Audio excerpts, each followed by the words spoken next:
pizza bread. Meron tayong ready-made na shawarma. Nabibili ko guys na ganito na, pero naka-freeze. Kaya kailangan ipainit. So, maglalagay tayo ng tahini. Konting tahini lang. Konti lang. Then, yung ating shawarma.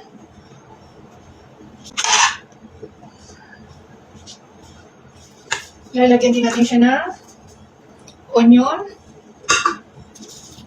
cucumber pickles, and arugula.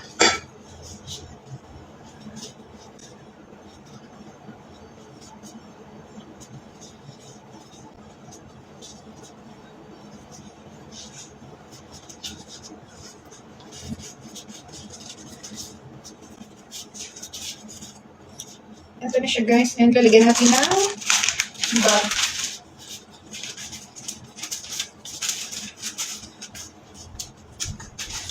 Naririnig pa rin ako.